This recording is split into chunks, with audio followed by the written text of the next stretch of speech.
Hello everyone, myself Deepak Sharma, maths faculty at competition. So यार, आज हम इस वीडियो में जानेंगे सिस्टम ऑफ लीनियर इक्वेशन को सिंप्लीफाई करने के आसान से मेथड के बारे में। जैसा कि तुम सब जानते हो यार कि सिस्टम ऑफ लीनियर इक्वेशन, चाहे वो मेंस हो एडवांस हो, दोनों के लिए काफी इंपॉर्टेंट टॉपिक जो है वो है। लगातार मेंस और एडवांस इनसे क्वेश्चन पूछते हैं। बट इसमें होता क्या है कि जो बच्चा डिटरमिनेंट वाले मेथड से यदि इस क्वेश्चन को करने जाता है तो कई बार हमें चार चार डिटरमिनेंट हमें सिंप्लीफाई करने पड़ते हैं पेपर के टाइम। और पेपर के टाइम जो है वो टाइम की अहमियत जो है वो काफी ज्यादा होती है, और चार डिटरमिनेंट सिंप्लीफाई करके फिर उस क्वेश्चन का आंसर निकालने में टाइम जो है काफी खर्च होता है। तो इस मेथड को सीखने के बाद तुम जो भी सिस्टम ऑफ लीनियर इक्वेशन का क्वेश्चन है वो 2 से 3 मिनट में लगा सकते हो।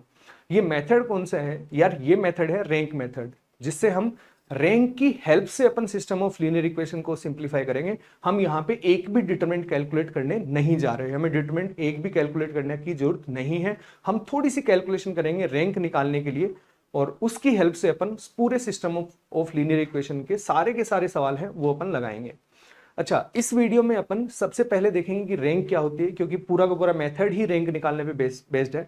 तो अपन पहले रैंक निकालना सीखेंगे मैट्रिक्स की, फिर एक बार यदि रैंक निकालना आ गया तो फिर उसको सिस्टम ऑफ लीनियर इक्वेशन पे कैसे अप्लाई करेंगे वो देखेंगे। फिर लास्ट में अपन जेई मेंस और एडवांस के पीवाईक्यूज जो हैं, जो कि तुम देख सकते हो कि मैं एक का मैंने सॉल्यूशन भी लिया है एडवांस वाले का, जिसको तुम डिटरमिनेंट की हेल्प से यदि करने जाओगे तो कितनी ज्यादा कैलकुलेशन इसमें है। और अभी जो अपन रैंक मेथड पढ़ेंगे उससे काफी आसानी से ये क्वेश्चन जो है सिंप्लीफाई हो जाएगा। तो यार स्टार्ट करते हैं अपन रैंक मेथड, है ना।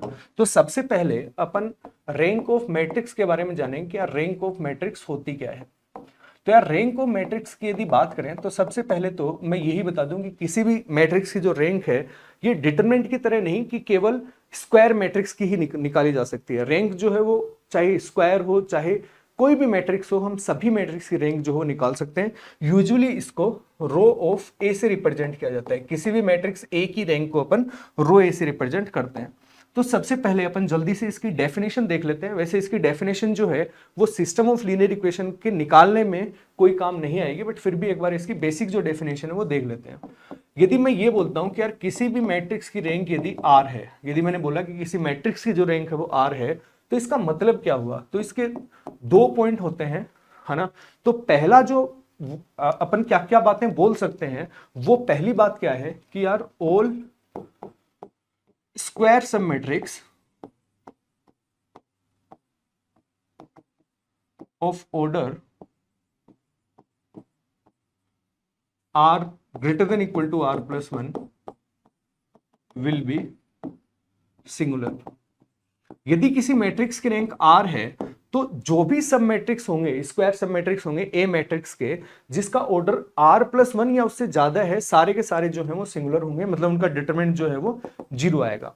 एंड सेकेंड थिंग अपन क्या बोल सकते हैं कि there exist a square sub matrix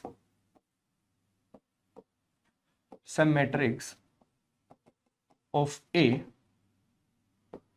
of order R which is non singular. कि एक कम से कम आर ऑर्डर का एक सब मैट्रिक्स पक्का ऐसा होगा जो नॉन सिंगुलर होगा, जिसका डिटरमिनेंट जो है वो नॉट इक्वल टू 0 आएगा।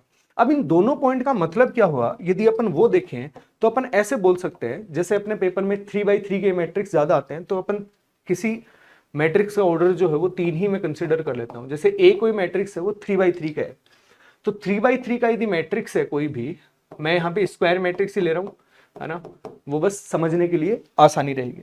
3x3 का मैट्रिक्स है, मैंने बोल दिया इस मैट्रिक्स की जो रैंक है वो 3 आ रही है। मैंने बोल दिया इस मैट्रिक्स की जो रैंक है वो 3 है।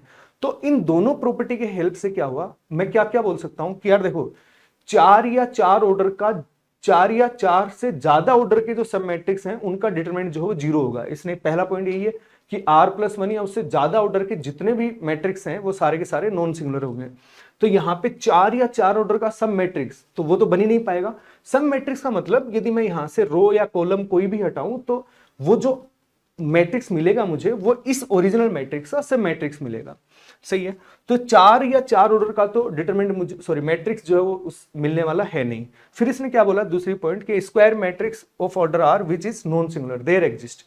तो देयर एग्जिस्ट मतलब यहाँ पे 3 ऑर्डर का एक इसका सब मैट्रिक्स पक्का ऐसा होगा जो कि नॉन सिंगुलर होगा। अब 3 ऑर्डर का सब मैट्रिक्स है, यदि तुमने कोई रो या कॉलम हटा दिया तो वो 3 ऑर्डर का सब मैट्रिक्स बन ही नहीं पाएगा यहाँ पे, है ना। तो 3 ऑर्डर का सब मैट्रिक्स तो ये खुद ही है, ये मैट्रिक्स खुद ही इसका 3 ऑर्डर का सब मैट्रिक्स है। तो हम क्या बोलेंगे यार, एक ही मैट्रिक्स ऐसा है तो उसका पक्का जो है डिटरमिनेंट जो है वो नॉट इक्वल टू 0 आएगा। तो मैं ये बात बोल सकता हूँ, यदि किसी मैट्रिक्स की रैंक 3 हुई तो वो पक्का उसका जो डिटरमिनेंट है वो नॉन जीरो आएगा। 3x3 के मैट्रिक्स के बारे में बात करें तो यदि मैं सेकंड केस में यदि मैं ये बोलूं कि यार किसी मैट्रिक्स की रैंक 2 है, मान लो इसी मैट्रिक्स की रैंक मैंने बोल दी 2 है, तो ये प्रॉपर्टी की हेल्प से मैं क्या बोलूंगा कि पहला पॉइंट हमें ये बोल रहा है कि 3 या 3 ऑर्डर के ज्यादा, 3 या 3 से ज्यादा ऑर्डर के जितने भी सब मैट्रिक्स इसके बनेंगे उनका डिटरमिनेंट जो है वो 0 होगा। तो 3 या 3 ऑर्डर का से ज्यादा, तो 3 ऑर्डर का सब मैट्रिक्स तो ये खुद ही है, उससे ज्यादा के पॉसिबल है नहीं। तो 3 ऑर्डर का ये मैट्रिक्स खुद है, तो मैं ये बोल सकता हूं कि यार इसका जो डिटरमिनेंट है वो पक्का कितने आने वाला है, 0 आने वाला है। और कम से कम एक सब मैट्रिक्स ऐसा होगा, जैसे मान लो मैं ये कॉलम या ये रो हटाऊं तो मुझे 2x2 का सब मैट्रिक्स मिलेगा। हो सकता है कि इसका डिटरमिनेंट जो है वो 0 आए या ना आए, बट कम से कम एक ऐसा होगा जो कि नॉन सिंगुलर होगा। जैसा हो सकता है कि मैं पहली कॉलम और थर्ड रो को हटाऊं तब जो मैट्रिक्स मिले वो नॉन सिंगुलर मिले। तो कम से कम एक जो है सब मैट्रिक्स ऐसा पक्का होगा आर ऑर्डर का, यदि रैंक आर है तो, जो कि नॉन सिंगुलर होगा, है ना। ये बात अपन बोल सकते हैं, सही है। तो ये जो है वो बेसिक डेफिनेशन है रैंक की। अब अपन आते हैं कि यार रैंक निकालेंगे कैसे, क्योंकि इस पूरा का पूरा जो मेथड है ये इस बात पे डिपेंड करता है कि तुम्हें मैट्रिक्स की रैंक निकालनी आनी चाहिए। तो मैट्रिक्स की रैंक निकालते कैसे हैं यार, तो अपन कुछ एक एग्जांपल ले लेते हैं जिनसे अपन मैट्रिक्स की रैंक निकालना सीखेंगे। तो जैसे ए कोई मैट्रिक्स है, जैसे मैं सबसे पहले एक सिंपल सा मैट्रिक्स ले लेता हूं, जैसे मान लो मैंने यही मैट्रिक्स ले लिया, इसकी मुझे रैंक निकालनी है। तो मेथड क्या होगा, यही इंपॉर्टेंट है ना, सबसे इंपॉर्टेंट चीज यही है, तुम्हें रैंक निकालनी आ गई उसके बाद मेथड में कुछ है ही नहीं, है ना। रैंक निकालने में क्या होगा, जैसे हम क्या करेंगे कि यार पहली रो का पहला एलिमेंट पकड़ेंगे, है ना। पहली रो का पहला एलिमेंट पकड़ा, उसकी हेल्प से ये बाकी जो दोनों जो हैं उनको मैं, मतलब सेकंड रो और थर्ड रो के जो फर्स्ट एलिमेंट है उनको मैं 0 बनाऊंगा। तो कैसे बनाऊंगा कि यार ये जो मैट्रिक्स है ये साइन होता है इक्विवेलेंट का, मतलब इसकी रैंक और इस मैट्रिक्स की जो रैंक है, इक्विवेलेंट मैट्रिक्स उसको बोलते हैं जिनकी रैंक बराबर हो। इस मैट्रिक्स और इस मैट्रिक्स की रैंक जो आएगी वो दोनों की बराबर ही आएगी। तो रैंक कैसे निकालेंगे भाई, इसकी हेल्प से अपन इन दोनों को 0 कर देंगे। तो पहली रो एज इट इज, और इसमें मैं ऑपरेशन क्या लगाऊं, इसको मैं 2 से मल्टीप्लाई करके इसमें घटा देता हूं, तो ये 0 आ गया, ये -1 आ गया, यहाँ पे -2 आ गया। इसमें मैं 2 से मल्टीप्लाई करके इसमें घटाऊं तो ये 0 आ गया, ये कितना आ गया -3, और यहां भी कितना बन गया है, 2 से मल्टीप्लाई किया तो -3 बन गया। इन दोनों की मैट्रिक्स की रैंक जो है वो बराबर है। मैट्रिक्स बराबर नहीं है, क्योंकि मैट्रिक्स में तो हमें पता है कि 2 मैट्रिक्स बराबर कब होते हैं, जब उनकी हर एंट्री बराबर हो। तो यहाँ पे हमने क्या किया कि पहली स्टेप में इसकी हेल्प से जो ये नीचे वाले जो थे इसके नीचे उनको 0 बना लिया। अब सेकंड स्टेप में क्या करेंगे यार कि जो सेकंड रो का जो सेकंड एलिमेंट है उसको हम पकड़ेंगे, है ना। सेकंड रो का सेकंड एलिमेंट को पकड़ा, तो पहली रो तो एज इट इज, अब इसकी हेल्प से इसके नीचे वाले एलिमेंट को हम 0 बना देंगे। तो ये आ गया 0 -1 -2, इसकी हेल्प से यदि इसको 0 बनाना है तो ये तो 0 ही रहा। इसको मैं क्या करूं, इसको 3 से मल्टीप्लाई करके घटा दूं, 3 से मल्टीप्लाई करके घटाया तो ये तो बन गया 0। इसको यदि मैं 3 से मल्टीप्लाई करके घटाता हूं तो ये आ गया 3, सही है। अब मैंने पहली वाली स्टेप में इसकी हेल्प से इन दोनों को 0 किया, दूसरी वाली स्टेप में इसकी हेल्प से इनको 0 किया। अब जो है वो मैं किसी को भी 0 नहीं बना सकता हूं, सही है। अब ये लास्ट स्टेप आ गई, पहली स्टेप में मैंने इसको लिया था, दूसरी स्टेप में मैंने इसको लिया, अब इसको लेके तुम किसी को भी 0 नहीं बना सकते, इसके नीचे कोई है ही नहीं। तो अब यहां पे जो नंबर ऑफ नॉन जीरोज रो होंगी, नंबर ऑफ नॉन जीरोज रोज, वो जो है उसी को हम क्या बोलते हैं, रैंक ऑफ ए। और नंबर ऑफ नॉन जीरो रोज कितनी हुई, 1 2 3। तो इस वाले केस में मैट्रिक्स की जो रैंक है वो यार कितनी आ जाएगी, 3 आ जाएगी, सही है। जैसे मैं एक और क्वेश्चन लेता हूं, है ना। एक और यदि एग्जांपल ले तो जैसे मान लो मैंने ये एग्जांपल ले लिया, ये मैंने 2 3 4, ये आ गया 1 2 3, और यहाँ पे मैंने लिख दिया 3 5 7, सही है। ये वाला मैट्रिक्स लेता हूं, इसकी यदि हमें रैंक निकालनी है तो वही मेथड कि इसकी हेल्प से अपन नीचे वालों को 0 बनाएंगे, सही है। अब मान लो चलो मैं यहाँ पे 0 ही कर देता हूँ, थोड़ा सा क्वेश्चन बढ़िया बन जाएगा। यहाँ पे मैं 0 लिख दूं और यहाँ पे मैं 2 कर देता हूँ, सही है। अब मुझे इसकी हेल्प से इसके नीचे वाले एलिमेंट्स को मुझे 0 बनाना था पहली स्टेप में। अब चूंकि ये पहला रो तो एज इट इज रहेगा। अब क्योंकि इसके नीचे वाला तो खुद जीरो है तो मैं एज इट इज रखूंगा इसको ना, जीरो है ही तो इसमें कुछ चेंज करना ही नहीं है। इसकी हेल्प से इसको जीरो बनाना है तो ये जीरो आ गया, और इसमें से इसको घटाएंगे तो 2 आ गया, इसमें से इसको घटाया तो 3 आ गया। सही है। अब मैंने पहली स्टेप में इसकी हेल्प से दोनों को जीरो बना दिया। अब दूसरी स्टेप क्या थी कि सेकंड रो का सेकंड एलिमेंट पकड़ो, इसकी हेल्प से इसके नीचे वाले को जीरो बना दो। तो ये कितना आ गया 2 3 4, ये आ गया 0 2 3, ये आ गया 0 0 0, ऐसे हो गया। सही है। अब इसके आगे तो मैं कुछ कर नहीं सकता, तो इस वाले में नंबर ऑफ नॉन जीरो रोज कितनी है 2 है, तो इस मैट्रिक्स की जो रैंक है वो कितनी आ गई 2। और जैसा कि हमने पहले देखा था यदि 3x3 के मैट्रिक्स की ऑर्डर के मैट्रिक्स की यदि रैंक 2 आ रही है तो इसका मतलब क्या है, वो मैट्रिक्स पक्का मेरा सिंगुलर मैट्रिक्स होगा, मतलब उसका डिटरमिनेंट 0 होगा। तो तुम कैलकुलेट करके देख सकते हो इसका डिटरमिनेंट जो पक्का ही 0 आएगा। चलो एक और एग्जाम्पल देखते हैं अपन। एक और एग्जाम्पल में क्या है यार कि मैं जैसे मान लो यहां पे मैंने 0 ही ले लिया है ना, यहाँ पे 3 4 2 ले लेता हूँ, यहाँ पे 1 3 0 ले लेता हूँ, मैंने यहाँ पे 0 ही ले लिया। अब यदि यार मैंने यहाँ पे 0 ले लिया, अब अपने पहली स्टेप क्या थी कि यार इसकी हेल्प से बाकी नीचे वालों को 0 बनाना है। अब इसकी हेल्प से बाकी इनको नीचे वालों को तो 0 बना ही नहीं सकते, तो अब हमें क्या करना होगा, हम रैंक निकालते वक्त पहली रो मतलब रो को इंटरचेंज कर सकते हैं, उनकी रैंक जो है वो सेम आएगी ना। रो को इंटरचेंज किया तो जैसे मैं इसको थोड़ा सा सही से लिख लूं, तो मैंने क्या किया इस मैट्रिक्स में जो 0 था ना पहले पहले उसको मैं नीचे नीचे ले आया कि ये जो है बीच में दिक्कत ना करे। तो मैंने पहली रो को तीसरी से इंटरचेंज कर दिया ना, रैंक दोनों की सेम आएगी। सही है। तो यहां से ये पहली रो एज इट इज रखी। अब इसकी हेल्प से इसको और इसको 0 बनाएंगे, तो इसको 0 बनाएंगे तो 3 से मल्टीप्लाई कर दिया, ये आ गया 0। इसको 3 से मल्टीप्लाई करके ये -5 आ गया, ये 2 ही रहा, ये तो 0 बैठा ही है, तो ये ऐसे हो गया। तो पहले वाले की हेल्प से मैंने नीचे वाले को 0 कर दिया। अब मैं सेकंड रो का सेकंड एलिमेंट पकड़ूंगा, तो 1 3 0, ये तो एज इट इज, ये भी एज इट इज। अब मैं इसको 0 बनाऊंगा तो मैं इसको 5 से मल्टीप्लाई कर दूं, इसको 2 से मल्टीप्लाई कर दूं और ऐड कर दूं। तो 5 से मल्टीप्लाई किया, इसको 2 से मल्टीप्लाई किया, तो ये कितना आ गया 5 और 4 9, ऐसा हो गया। तो यहाँ पे इस मैट्रिक्स की जो रैंक है वो कितनी आ गई 3 आ गई। सही है, क्योंकि नंबर ऑफ नॉन जीरो रोज है वो 3 है, तो इसकी रैंक कितनी आ गई 3 आ गई। तो यार यहाँ पे ये मेथड था जो कि रैंक निकालने पे बेस्ड था ना, रैंक कैसे निकालते हैं। अच्छा, कई बच्चों को यहाँ पे दिक्कत ये आएगी कि सर आपने यहाँ पे एलिमेंट्री ट्रांसफॉर्मेशन नहीं लगाया, आपने तो इसको 5 से मल्टीप्लाई कर दिया, इसको 2 से मल्टीप्लाई किया, इसको 5 से मल्टीप्लाई कर दिया, तो ये एलिमेंट्री ट्रांसफॉर्मेशन तो नहीं है। बट रैंक निकालते वक्त अपन ये वाला ट्रांसफॉर्मेशन यूज ले सकते हैं, किसी को भी किसी से मल्टीप्लाई करके ऐड कर सकते हैं या सबट्रैक्ट कर सकते हैं। सही है। तो यहां तक तुम और क्वेश्चंस की प्रैक्टिस कर सकते हो थोड़ा, बट आई थिंक ये सफिशिएंट है, तुम और क्वेश्चंस की मतलब और मैट्रिक्स लेके उनकी रैंक जो हो निकाल सकते हो। अब अपन आते हैं कि अपन सिंप्लीफाई कैसे करेंगे, जो अपना मेन जो टॉपिक है कि यार किसी भी सिस्टम ऑफ लीनियर इक्वेशन को रैंक वाले मेथड से सिंप्लीफाई कैसे करेंगे।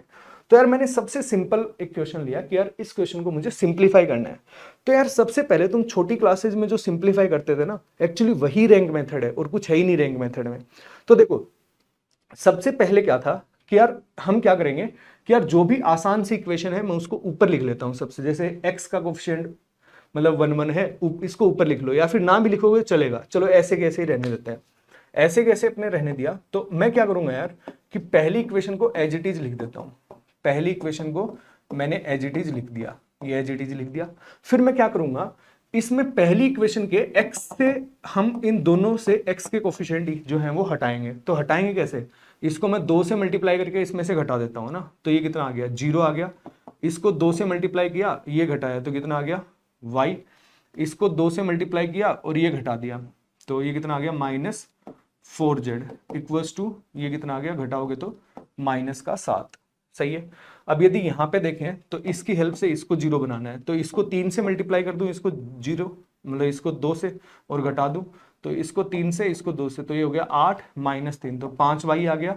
यहाँ पे ये कितना बन गया, इसको 2 से मल्टीप्लाई करना 10 -6, तो प्लस 4z आ गया इक्वल्स टू इसको 2 से मल्टीप्लाई करना है तो 34 माइनस इसको 3 से मल्टीप्लाई करना है तो 21, तो ये कितना आ गया 13 आ गया। सही है, ऐसा हो गया। तो पहली वाली स्टेप में मैंने क्या किया, इसके x के कोफिशिएंट से बाकी दोनों x के जो कोफिशिएंट है उनको मैंने 0 बना दिया। ये थी अपनी स्टेप फर्स्ट। सही है। स्टेप सेकंड क्या करते थे यार, स्टेप सेकंड क्या करते थे अपन, स्टेप सेकंड में मैं सेकंड इक्वेशन के y को पकड़ता था और इसकी हेल्प से इसके y को जीरो बनाता था। तो पहली इक्वेशन एज इट इज रहने दी मैंने, 2x plus Y plus 2z equals to 7, ये वाली इक्वेशन एज इट इज ही रहने दी।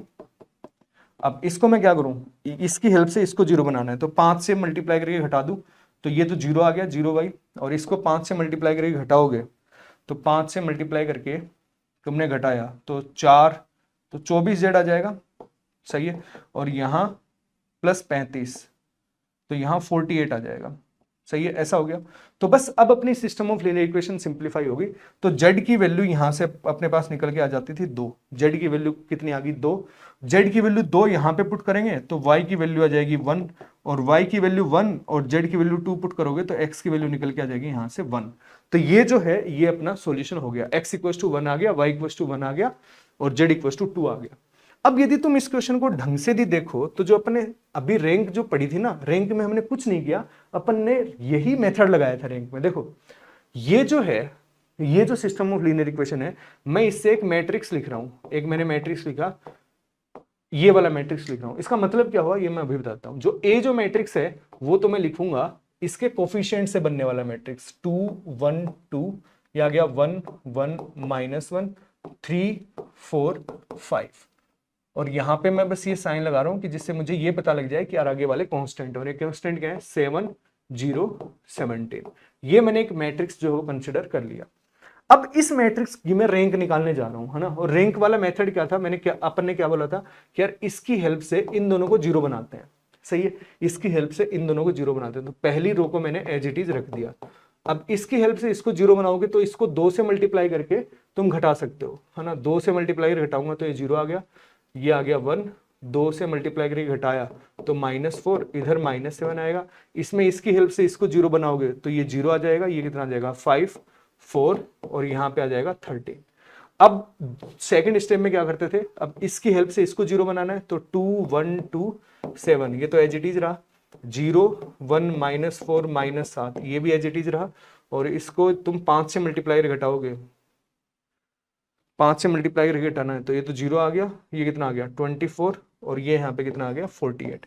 अब तुम देखोगे कि यार ये जो अपन ने जो रैंक निकालने का मेथड था, अब ये कुछ नहीं है। ये देखो यहाँ पे जो एक्स वाई जेड वाली जो टर्म थी, मैंने ये एक्स वाई जेड हटाया और इनको एक मैट्रिक्स की फॉर्म दे दी कि बार बार मुझे एक्स वाई जेड ना लिखना पड़े। तो देखो जो पहली जो यहाँ पे जो रो है 2 1 2 7, वो ये वाली वो है इक्वेशन है 2 1 2 7। फिर सेकंड वाली जो रो है वो सेकंड वाली इक्वेशन होगी, थर्ड वाली जो रो है वो थर्ड वाली इक्वेशन होगी। अब जो नेक्स्ट स्टेप है वो इसकी नेक्स्ट स्टेप है जो अपन छोटी क्लासों में करते थे। देखो 2 1 2 2 1 2 7, 0 1 -4 -7, ये वाली यहाँ पे आ गई। अब जो सेकंड स्टेप है वो ये वाली रही। अब एक बार ये वाली स्टेप आ गई तो अपन अब सारे के सारे सॉल्यूशंस के बारे में बता सकते हो। जैसे अब तुम यहां तक पहुंच गए, मुझे सॉल्यूशन चाहिए, तो तुम्हें पता है यार जो थर्ड रो है वो तीसरी इक्वेशन को रिप्रेजेंट कर रही है यहाँ पे। तो यहां से मैं क्या बोल सकता हूं कि यार 24z इक्वल्स टू कितना आ गया 48, तो z की वैल्यू यहां से 2 लिख सकते हो। वैसे ही उसी पैटर्न पे है ना, तो z की वैल्यू यहां पे पुट करोगे तो y की वैल्यू आ जाएगी, फिर यहां से x भी निकाल सकते हो सेम उसी पैटर्न पे, है ना। ऐसे ही करते थे। तो अब यहाँ पे तुम्हें समझ में आ रहा होगा, जैसे कि मैंने तुम्हें बोला था कि यार ये जीरो जो है ना, इसकी रैंक निकालने के लिए जीरो को तुम नीचे लेके आ सकते हो। तो सिस्टम ऑफ लीनियर इक्वेशन में हम करते क्या है, जैसे मान लो यहाँ पे x है ही नहीं, तो अपन चाहे ये इक्वेशन पहले लिखो चाहे तीसरे पोजीशन में लिखो, बात तो एक ही है, इंटरचेंज कर ही सकते हैं। किसी भी इक्वेशन को किसी से मतलब किसी कांस्टेंट से मल्टीप्लाई करके सब्ट्रैक्ट कर दें, कोई फर्क पड़ता ही नहीं है सिस्टम ऑफ लीनियर इक्वेशन में। तभी मैंने बोला था कि यार रैंक निकालते वक्त एलिमेंट्री ट्रांसफॉर्मेशन के अलावा मतलब किसी भी रो को किसी कांस्टेंट से मल्टीप्लाई करके उनमें से ऐड या सब्ट्रैक्ट कर सकते हैं, रैंक पे कोई इफेक्ट पड़ता नहीं है, सही है। अब अपन आते हैं रैंक वाली बात पे। तो यदि यार तुम यहां से ढंग से देखो तो अब बस ये वाली चीज जो है ये समझ लेना। यहां पे यदि मान लो तुम्हें ऐसा होता कि यहां पे तुम्हें जीरो मिल जाता, है ना, यहां पे तुम्हें जीरो मिल जाता और यहां पे जेड होता और यहां पे नॉन जीरो होता, तो हमें पता है 0 into Z equals to non zero number, तो यहां से कोई जेड मिलता ही नहीं। अब जेड नहीं मिलता इसका मतलब सॉल्यूशन एग्जिस्ट नहीं किया, सही है, सॉल्यूशन एग्जिस्ट नहीं किया। अब मान लो कि यहां भी जीरो बन गया और यहां भी जीरो बन गया, यहां जीरो है यहां भी जीरो है, तो 0 into Z equals to zero हो गया। तो अपन क्या बोलते हैं कि यार इनफाइनाइट जेड ऐसे होंगे जो इसको सेटिस्फाई करेंगे। अब इनफाइनाइट जेड ऐसे हैं तो वो इनफाइनाइट जेड इस वाली इक्वेशन में रखूंगा तो इनफाइनाइट वाई आएंगे, और वो इनफाइनाइट जेड और इनफाइनाइट वाई इस वाली इक्वेशन में रखूंगा तो इनफाइनाइट एक्स आएंगे। तो इसका मतलब उस सिस्टम ऑफ लीनियर इक्वेशन के इनफाइनाइट सॉल्यूशन हो जाएंगे। सही है, हम यहां पे कोई भी डिटरमिनेंट जो है वो कैलकुलेट नहीं कर रहे हैं अभी तक। तो समझ में आई बात। तो अब अपन इसका मेथड देखते हैं कि यार कैसे ये सिंप्लीफाई होता है। रैंक निकालनी सीख ली, एक हमने ये देख लिया कि ये और ये मैट्रिक्स जो है, मतलब ये सिस्टम ऑफ लीनियर इक्वेशन और ये रैंक जो है कैसे मैं एक दूसरे से रिलेट कर सकता हूं। अब अपन मेथड पे आते हैं कि यार मेथड क्या है ना, मेथड क्या है उस पर अपन बात करते हैं। तो यार मेथड क्या है कि जैसे मान लो एक सिस्टम ऑफ लीनियर इक्वेशन लेता हूं मैं, 3 इक्वेशन और 3 वेरिएबल का ही सिस्टम ले लेता हूं। सही है, 3 इक्वेशन और 3 वेरिएबल का ही सिस्टम ले लेता हूं, क्योंकि यही जो सिस्टम है ये अपने एग्जाम में पूछा जाता है। वैसे जो रैंक मेथड है ये तुम कितनी भी इक्वेशन हो, कितने भी वेरिएबल हो, सब पे कैलकुलेट कर सकते हो। तो मैं एक मैट्रिक्स यहाँ पे ए लिख रहा हूं। ए मैट्रिक्स जो कौन सा है, जो इनके कोफिशिएंट से जो बना है, कोफिशिएंट से जो बना है ये वाला मैट्रिक्स जो है वो ए मैट्रिक्स है। ये आ गया A3 B3 C3। एक और जो मैंने मैट्रिक्स जो पिछले वाले एग्जाम्पल में अपन ने लिया था वो है ये वाला मैट्रिक्स। ये वाला मैट्रिक्स क्या था, जहां पे मैं A1 B1 C1 हर इक्वेशन को मैं ऐसे लिख रहा था, तो मैंने ऐसे लिख दिया हर इक्वेशन को। C2 ये आ गया D2, यहाँ पे आ गया A3 B3 C3 और यहाँ भी आ गया D3, ऐसे हो गया। इसको, इस मैट्रिक्स का नाम है, इस मैट्रिक्स को हम बोलते हैं ऑगमेंटेड मैट्रिक्स। वैसे कोई काम का है नहीं, बट अपन बस नाम याद रख लेते हैं कि ऑगमेंटेड मैट्रिक्स ऑफ ए है, ए का ऑगमेंटेड मैट्रिक्स। अब यहां से जो चीजें ध्यान रखने वाली हैं वो क्या है, यहां से ध्यान रखने वाली बात क्या है। पहली बात, if rank of A equals to rank of augmented matrix, A matrix ये है और ऑगमेंटेड मैट्रिक्स ये है, यदि इन दोनों की रैंक बराबर आ जाती है, और यदि बराबर जो है वो, यदि मैं 3/3 के मतलब 3 इक्वेशन और 3 वेरिएबल के बारे में बात करूं और ये 3 के बराबर आ जाए, वैसे तो ये नंबर ऑफ वेरिएबल्स के बराबर होती है, मतलब यदि ये नंबर ऑफ वेरिएबल्स n के बराबर आ जाए, जितने भी नंबर ऑफ वेरिएबल हैं, जैसे यहाँ पे 3 नंबर ऑफ वेरिएबल है तो यहाँ पे 3 के बराबर आ जाने चाहिए। यदि ये आ जाती है, n यहाँ पे क्या है मैं बोल देता हूँ कि नंबर ऑफ वेरिएबल्स है। सही है, यदि n के बराबर आ जाती है तो इस वाली केस में हमेशा क्या होगा, यूनिक सॉल्यूशन एग्जिस्ट करेगा।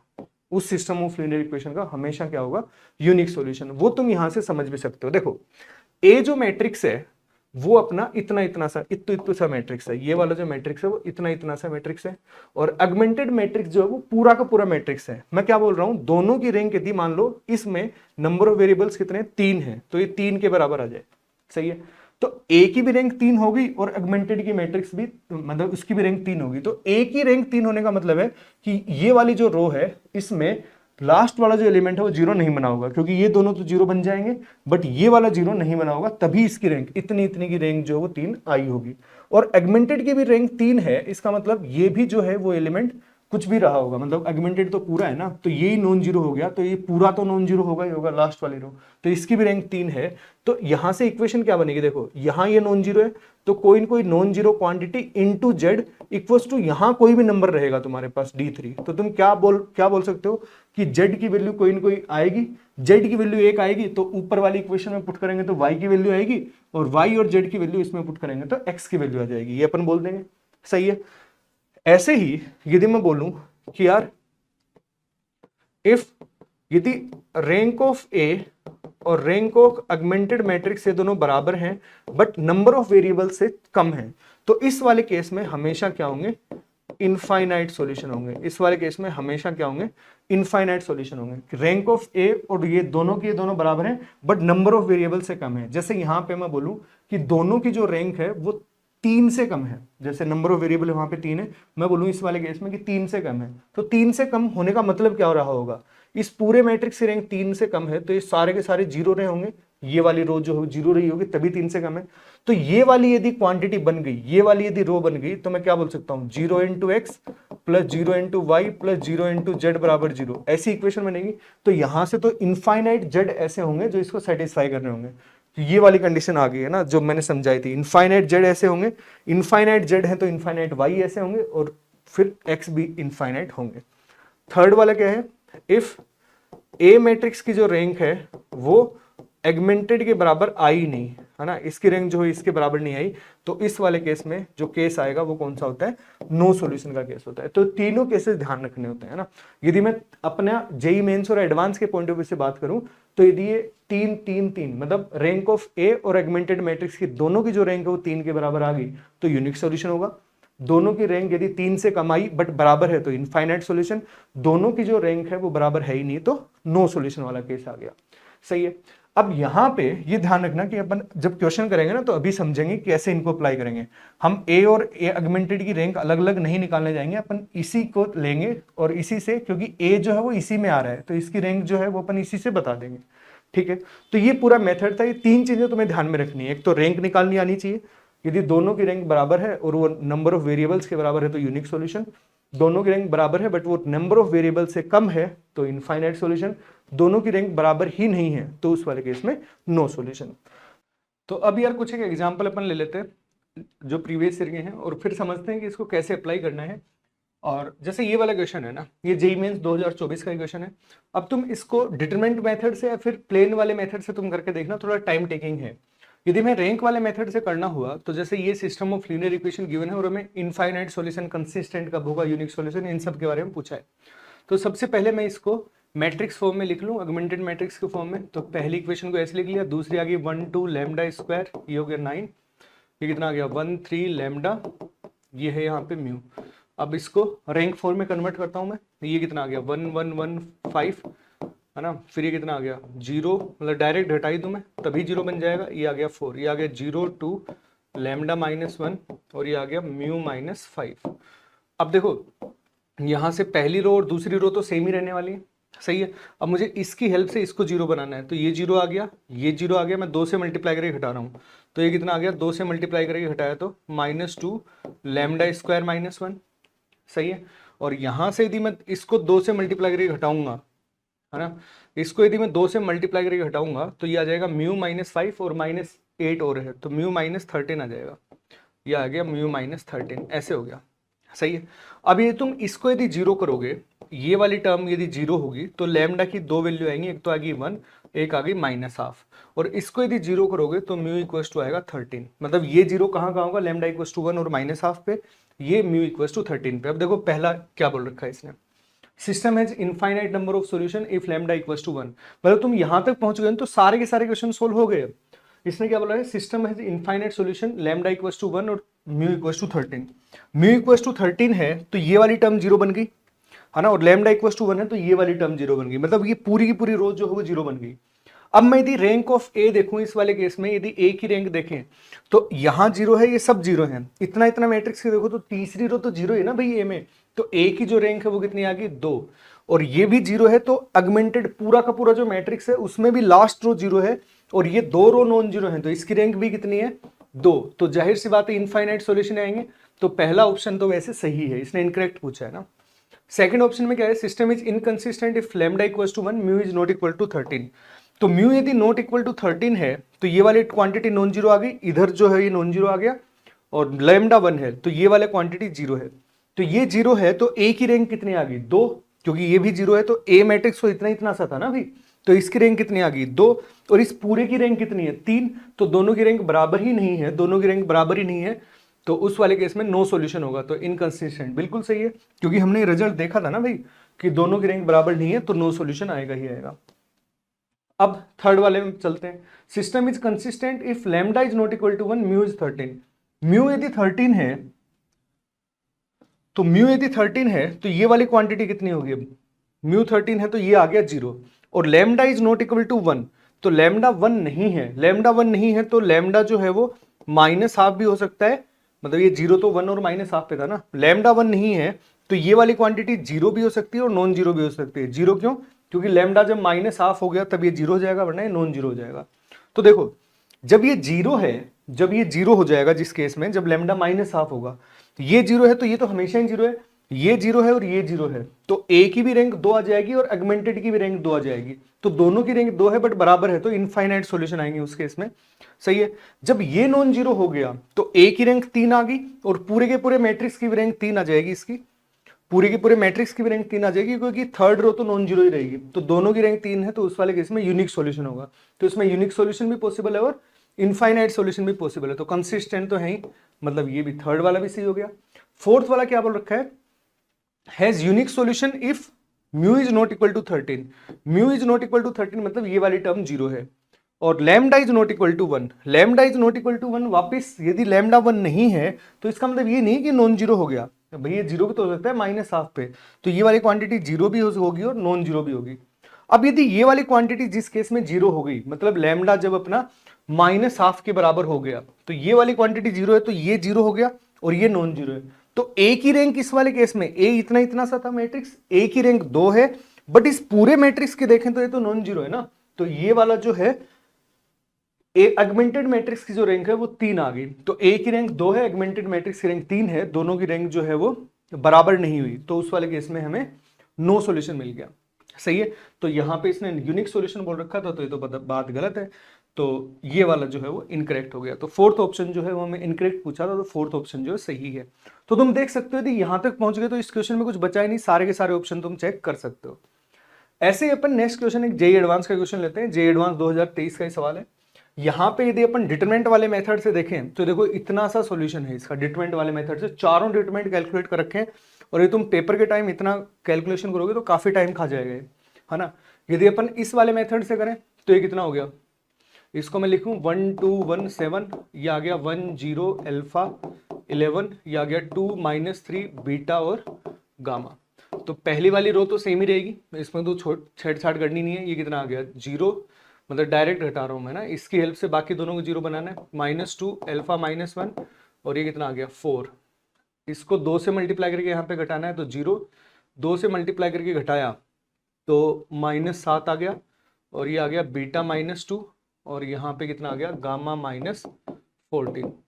सही है, अब यहाँ पे पहली रो एज इट इज, दूसरी भी एज इट इज रहेगी, है ना, ये भी एज इट इज रहेगी, इसकी हेल्प से इसको जीरो बनाना है, तो ये जीरो बन गया। और ये जीरो कैसे बना, इसको 2 से मल्टीप्लाई करके किया, इसको 7 से मल्टीप्लाई करके घटाया है, तो इसको 2 से मल्टीप्लाई किया तो ये 2 बीटा -2 आ गया, ये 7 से मल्टीप्लाई करके घटाना है। सही है, 2 से मल्टीप्लाई किया और 7 से मल्टीप्लाई करके घटाना है, तो ऐसे बना है ना।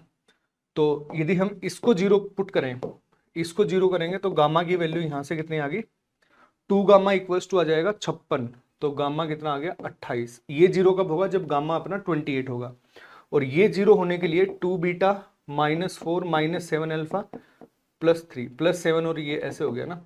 तो मुझे ऑप्शंस में बीटा की वैल्यू गिवन है, तो बीटा कितना आ जाएगा भाई 7 अल्फा -3/2, ये बीटा आ गया, ये यहाँ पे आ गया गामा। सही है, ये इस बीटा की वैल्यू के लिए जीरो होगा, ये गामा इक्वल्स टू 28 के लिए जीरो होगा। अब अपन ऑप्शंस पे चेक करते हैं। इसने बोला है बीटा की वैल्यू ये हो 7 अल्फा -3/2, तो बीटा की वैल्यू ये है, तो फर्स्ट ऑप्शन क्या बोल रहा है, तो ये जीरो है, तो लास्ट वाली इधर इधर तो जीरो बन गया, ठीक है। और गामा 28 हो, तो ये वाली टर्म भी जीरो बन गई। तो अब यहाँ पे देखो ए तो इतु इतु सा था, ए जब इतना इतना सा था तो ए की रैंक कितनी आ गई, 2 ही रहेगी, क्योंकि लास्ट वाली रो तो जीरो ही है। और पूरे के पूरे एगमेंटेड मैट्रिक्स की जो रैंक है वो भी 2 ही रहेगी, क्योंकि लास्ट वाली रो है वो इसमें भी जीरो है। तो दोनों की जो रैंक है वो बराबर आ रही है, दोनों की रैंक बराबर है और 2 के बराबर है, तो इनफाइनाइट सॉल्यूशन हो गया, तो है ना, इनफाइनाइट सॉल्यूशन मतलब थर्ड जो ऑप्शन है वो इसमें करेक्ट आंसर हो जाएगा। फिर सेकंड वाले में क्या बोल रखा है, बीटा जो है उसकी वैल्यू ये है, बीटा जो है तो ये तो जीरो आ गया यहाँ पे, और गामा जो 28 नहीं है, गामा 28 नहीं है, तो ये वाली क्वांटिटी नॉन जीरो आ गई। सही है, तो ये लास्ट इसमें इतने इतने में तो ये 0 0 0 है और ये नॉन जीरो है, तो ए तो इतना इतना सा था, तो ए में तो लास्ट जो है वो नॉन जीरो रहेगी, लास्ट जो रो है वो जीरो रहेगी। तो जो इस वाले में ए की जो रैंक है वो तो 2 ही रहेगी। और एगमेंटेड मैट्रिक्स की यदि रैंक के बारे में बात करें तो एगमेंटेड मैट्रिक्स तो ये पूरा मैट्रिक्स है, तो ये जीरो है, ये नॉन जीरो है, तो इसकी रैंक तो 3 आ गई, क्योंकि थर्ड जो रो है वो नॉन जीरो है। तो ये दोनों बराबर नहीं है, तो बराबर नहीं है तो नो सॉल्यूशन, दोनों की रैंक बराबर नहीं है तो नो सॉल्यूशन, तो सेकंड ऑप्शन सही हो गया। आर में क्या होगा, बीटा की वैल्यू इसके बराबर नहीं है, तो बीटा की वैल्यू इसके बराबर नहीं है, तो ये वाला नॉन जीरो, सॉरी ये वाली क्वांटिटी नॉन जीरो आ गई। सही है, ये वाली क्वांटिटी। और इसने क्या बोल रखा है, अल्फा 1 है, तो अल्फा 1 होने पे कुछ फर्क पड़ेगा नहीं, ये जीरो है, ठीक है। और क्या बोल रखा है इसने, ये नॉट इक्वल टू जीरो है, और गामा जो है वो नॉट इक्वल टू 28 है, गामा यदि नॉट इक्वल टू 28 है तो ये भी जीरो नहीं होगा। सही है, ये भी जीरो नहीं है, ये भी जीरो नहीं है और ये भी जीरो नहीं है, सही है, ये भी जीरो नहीं है, ये भी जीरो नहीं है, तो इसने बोला है कि सिस्टम हैज कौन सा होगा। तो देखो इसकी जो रैंक है दो की, अब ये नॉन जीरो है, मतलब ये वाला नॉन जीरो है, तो ए की रैंक जो है, अब जो लास्ट रो है वो जीरो रो नहीं आ पाएगी क्योंकि ये नॉन जीरो है, तो ए की रैंक कितनी होगी 3, और एगमेंटेड की भी रैंक कितनी हो जाएगी 3, तो दोनों की रैंक 3 के बराबर है, तो इसका कौन सा आएगा, यूनिक सॉल्यूशन आएगा। तो वैसे आंसर के बारे में तो तुम्हें पता लग गया, ए ही होगा आंसर, है ना। तो आंसर तो तुम देख लो कितनी फास्ट तुम कैलकुलेट कर सकते हो।